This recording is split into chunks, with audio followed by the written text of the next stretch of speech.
Shalom, selamat pagi Bapak Ibu dan saudara-saudari pendengar Blessing Morning yang terkasih dalam Tuhan. Kita bersyukur pagi hari ini kita diberkati Tuhan. Kita bangun dengan fisik yang segar, sehat dan kuat.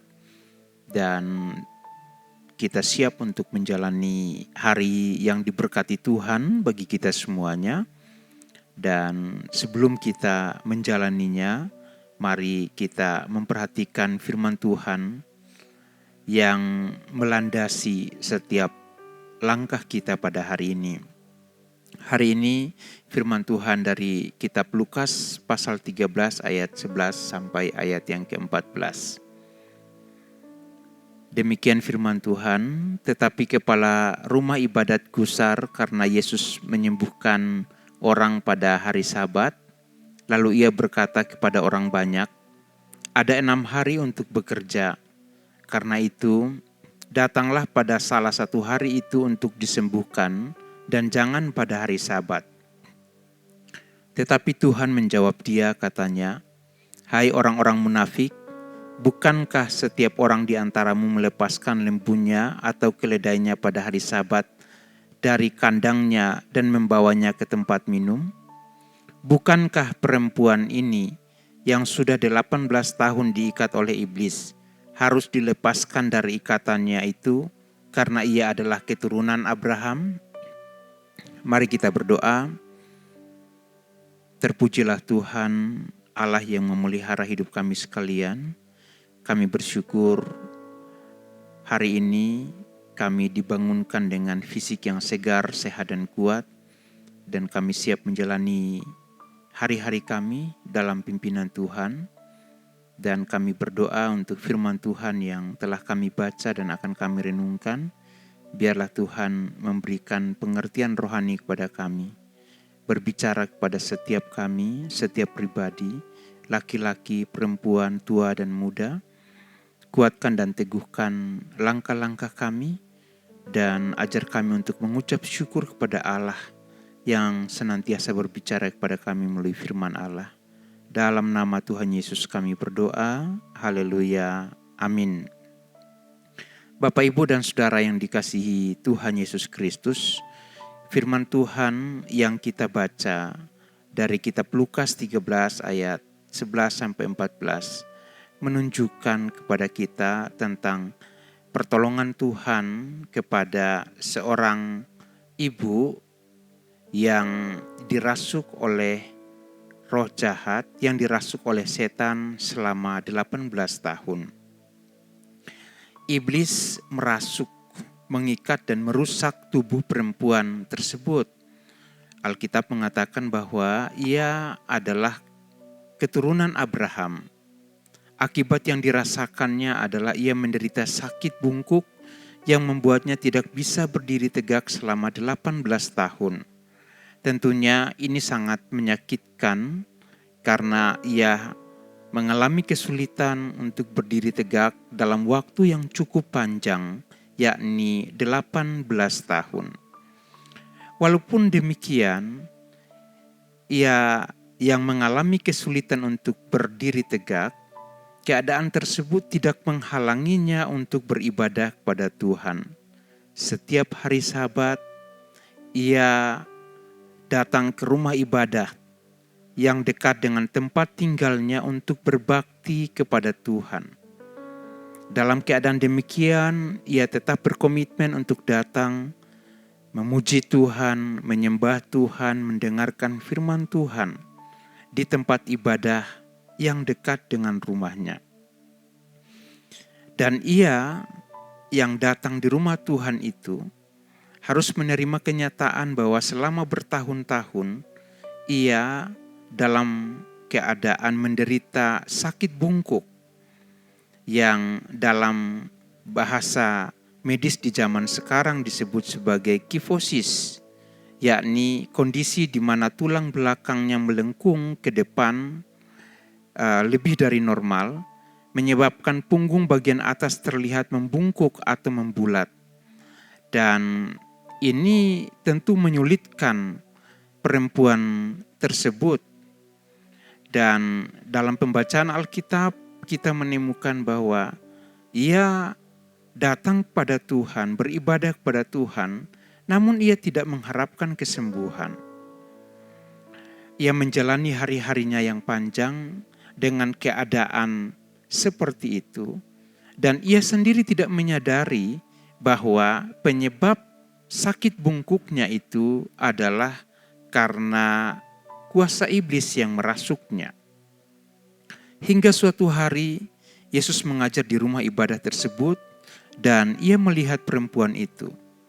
Yesus memanggilnya lalu berkata kepadanya, "Hai ibu, penyakitmu telah sembuh." Ia kemudian meletakkan tangannya atas perempuan itu dan seketika itu ia berdiri tegak dan memuliakan Allah. Terpujilah nama Tuhan. Pada waktu Yesus meletakkan tangannya atas perempuan itu, maka perempuan itu disembuhkan. Punggungnya yang bungkuk kemudian bisa membuat dia yang selama ini tidak bisa berdiri tegak, seketika itu juga ia bisa berdiri tegak dan memuliakan Allah.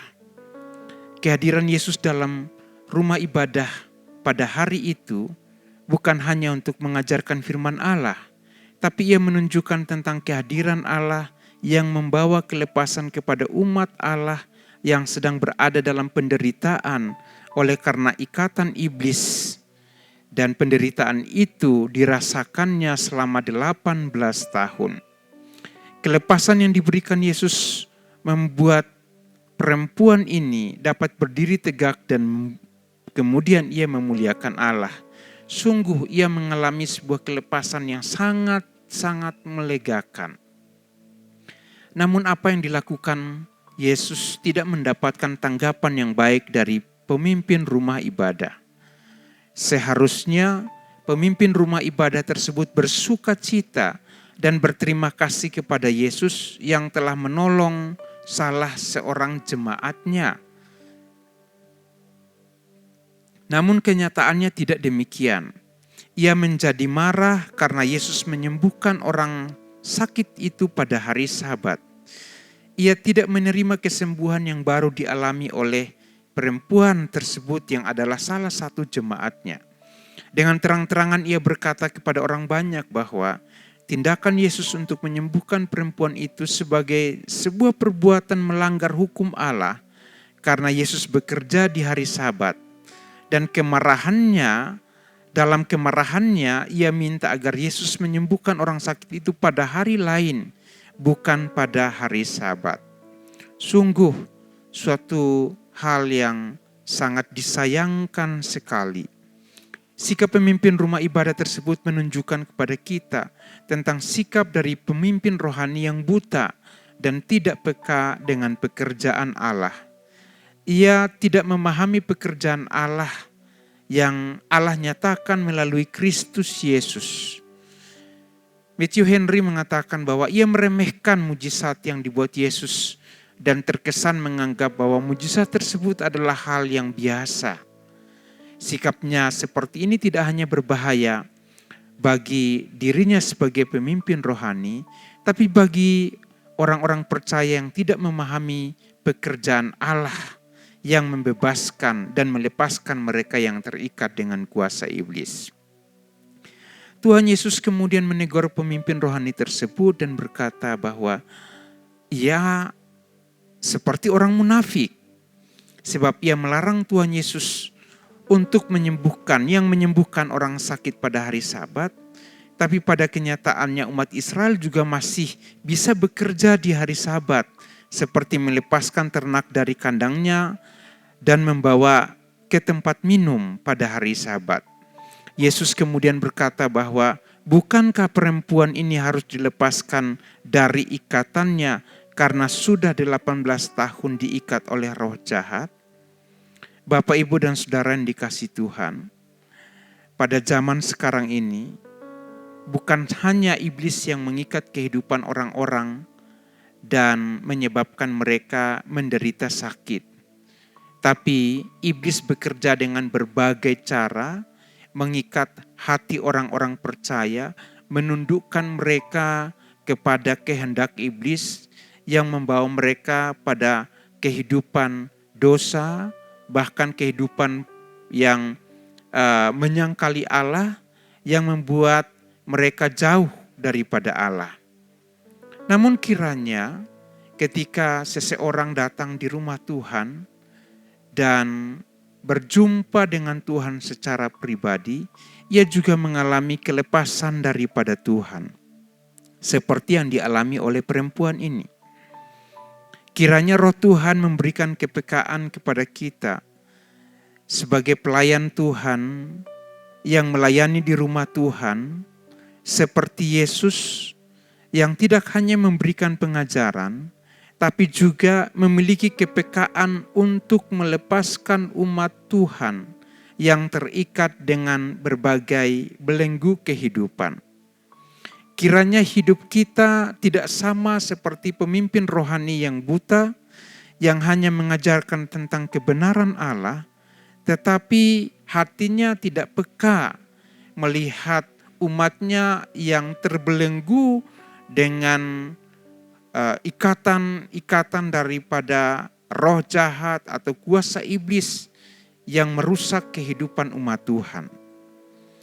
Kiranya kita sekalian diberi kepekaan oleh Tuhan untuk melayani, walaupun dalam pelayanan itu mendapatkan tantangan dari pihak-pihak lain yang tidak menyukai karya Allah, pekerjaan Allah ketika Allah melawat dan membebaskan umatnya.